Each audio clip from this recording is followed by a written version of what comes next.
Hi అండి. నేను మీ అఖిల బోలేబల్లి. ఈరోజు రెసిపీ వచ్చేసి ఫిష్ కర్రీ అండి. ఫిష్ కర్రీకి కావాల్సిన ఇంగ్రీడియంట్స్ చూద్దాం. ఆనియన్స్, పచ్చిమిర్చి, బెండకాయలు, కొత్తిమీర, ఉప్పు, కారం, పసుపు, నూనె. ఇంకా మసాలాకి వస్తే వెల్లుల్లిపాయ, జీలకర్ర వేసుకుంటామండి.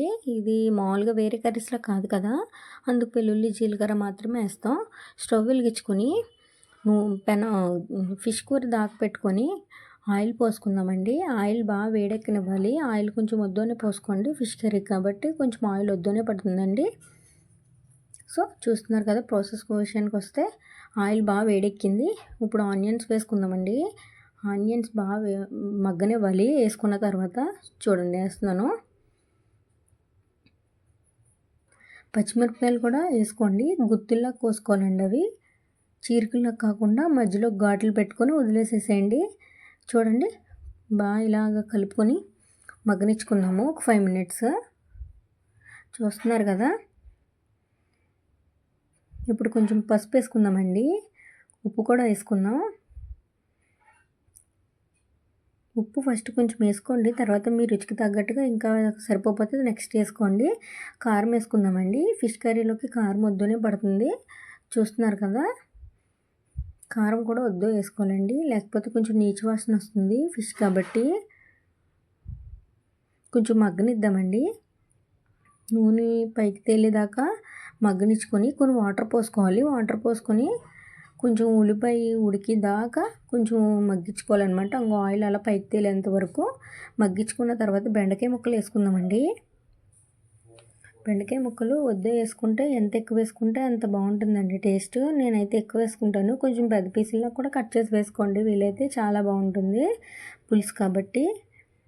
నేను కొంచెం ఇవి ఎందుకు ఇప్పుడు వేసేస్తానంటే కొంచెం కారం, ఉప్పు అవన్నీ వాటికి పడతాయని చెప్పేసి ఇప్పుడు వేస్తానండి. ఫిష్ ముక్కలు తర్వాత పులుసు వేసిన తర్వాత వేస్తాను. చాలామంది బేగా వేసేస్తారు, పులుసుతో పాటు అన్నీ పెట్టేసి వేసేస్తారు. అలా కాదండి, నేను ఇలాగే వేస్తాను. చూడండి, చింతపండు పులుసు పోసుకుందాం. కొంచెం అయితే పక్కకు తీసాను నేను, పులుపు అడ్జస్ట్ చేసుకొని మళ్ళీ వేసుకుందామని చెప్పి. చూడండి, ఇందులో ఇంకా ఒక 2-3 గ్లాసులు వాటర్ పడుతుంది. ఎంత స్టిక్గా ఉందో చూసారు కదా. ఈలోపు ఇంకో 2-3 గ్లాసులు వాటర్ కూడా పోసుకుందామండి. సో చూస్తున్నారు కదా, ఇదిగోండి అది బాగా మరిగి దగ్గరికి వస్తుంది. కొంచెం మరీ అంత పలుచగా కాకుండా ఇందాక స్టిక్కీగా ఉన్న స్టేజ్కి వస్తుంది అన్నమాట మరిగేటప్పటికి. పైన కొంచెం కొత్తిమీర వేసుకోండి, ఆ ఫ్లేవర్ అంతా బెండకాయలకు పట్టి బాగుంటుందండి కర్రీ. మూత పెట్టుకుందాం. మూత తీసి చూద్దామండి ఇప్పుడు ఎంతవరకు మరిగిందనేది. సో చూస్తున్నారు కదా, ఆల్మోస్ట్ ఒక 30% మరిగింది.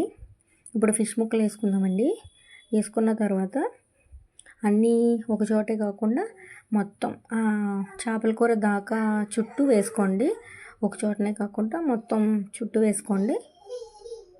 ఫిష్ అక్కడ కొట్టించుకుని తెచ్చుకున్న తర్వాత ఇంటి దగ్గర చేసుకుంటారు కదా, చేసుకున్న తర్వాత లాస్ట్లో ఉప్పు పెరిగేసుకుని కడుక్కోండి. చాలా బాగుంటుంది, నీచు వాసన లేకుండా ఉంటుంది. ప్లస్ ఇంకొకటి ఏంటంటే వైట్గా వస్తాయి ముక్కలు. ఓకేనా ఫ్రెండ్స్. చూడండి, గరిట పెట్టి అలా కదిపేసి మళ్ళీ మూత పెట్టుకొని ఒక 10 మినిట్స్ కుక్ అయిన తర్వాత మళ్ళీ మూత తీసి చూద్దాం. చూసిన తర్వాత చూడండి 50% అయితే కుక్ అయింది. ముక్క చూసారా, అంటే ముక్క ఫస్ట్లో వేసేస్తే విడిపోద్ది అని చెప్పేసి నేను బెండకాయలు అవి ఉడికి ఒక 10% కుక్ అయిన తర్వాత ముక్కలు వేసానండి. ఇప్పుడు చూడండి, ఇప్పుడు మసాలా అయితే వేసుకుందాం మనం. కొంచెం కదుపుకొని గరిట పెట్టకుండా కదుపుకోవాలండి దాన్ని. చూస్తున్నారు కదా, అలాగే కదుపుకోవాలన్నమాట. గరిట పెడితే ముక్కిడిపోద్ది అని చెప్పేసి నేను అలాగే కదుపుతాను. మా అమ్మమ్మగారు కూడా అలాగే కదిపేవారు, అందుకు నేను అలాగే కలపడం అలవాటు. గరిట అయితే ఎక్కువ శాతం ఉపయోగించిన చేపల కూరలో. చూడండి, కొత్తిమీర వేస్తున్నాను మళ్ళీ. నాకు కొత్తిమీర అంటే చాలా ఇష్టం, ఏ కూరలో అయినా సరే నేను వద్దేస్తాను. ఇప్పుడు మసాలా వేసుకుందామండి. చూస్తున్నారు కదండి, మసాలా వేసిన తర్వాత గరిటి పెట్టి అక్కడక్కడ లైట్గా ముక్కకు టచ్ అవ్వకుండా దాకా చుట్టూరు అడుగు మట్టానికి కదపండి. చూడండి, వీడియోలో చూపిస్తున్నాను కదా నేను.